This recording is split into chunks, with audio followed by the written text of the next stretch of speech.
नमस्कार शेतकरी मित्रांनो, आपल्यासाठी सर्वात आनंदाची बातमी आहे। मित्रांनो, शेतकऱ्यांसाठी 3 योजनेचे पैसे आलेले आहेत।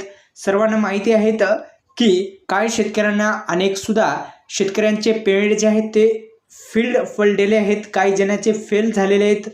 तर या संदर्भात सुद्धा आपण माहिती पाहणार आहोत, कारण की अनेक तर मंडळी आपण जर पाहिले तर 3 योजनेचे पैसे शेतकऱ्यांना आले। तर अनेक शेतकऱ्यांना जो नमो शेतकरी महासंवाद निधी योजनेचा हप्ता आहे तो हप्ता आलेला नाही। त्यांच्यासाठी काय आहे, अनेक जण म्हणत आहेत की नमो शेतकरी योजनेचा हप्ता जो आहे तो नमो शेतकरी योजनेचे पैसे आले आहेत पण आम्हाला आलेले नाहीत।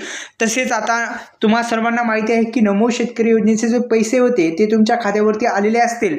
अनेक शेतकऱ्यांना त्यामध्ये प्रॉब्लेम्स येत आहेत। मुळात जर आपण पाहिलं तर आधार कार्डला जी बँक लिंक आहे त्या आधार कार्ड संलग्न बँकेमध्येच हे जी रक्कम आहे ती मिळत असते, कारण की आधार कार्डला डीबीटी मार्फत थेट ही रक्कम जमा करण्यात येत असते, सर्वांना माहिती आहे।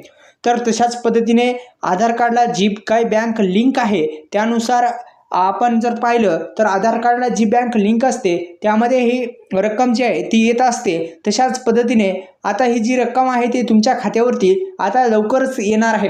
ही एक महत्त्वाची आणि आनंदाची बातमी आहे। आपण जर पाहिलं तर मुळात PM किसान योजनेच्या माध्यमातून सुद्धा हप्ते देण्यात आले। नमो शेतकरी योजनेचा हप्ता पण दिला। या 2 योजनेचे पैसे शेतकऱ्यांच्या खात्यावरती जमा झालेले आहेत।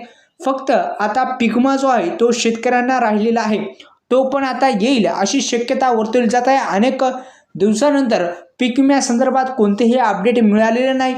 तर आता एक महत्त्वाचा अपडेट आहे की PM किसान योजनेच्या माध्यमातून हप्ता आला, नमो शेतकरी योजनेचा हप्ता आला। फक्त आता जो पीक विमा आहे हा पीक विमा पण शेतकऱ्यांच्या खात्यावरती द्यावा, जेणेकरून तिन्ही योजनेचे पैसे हे शेतकऱ्यांना वेळेवर मिळतील।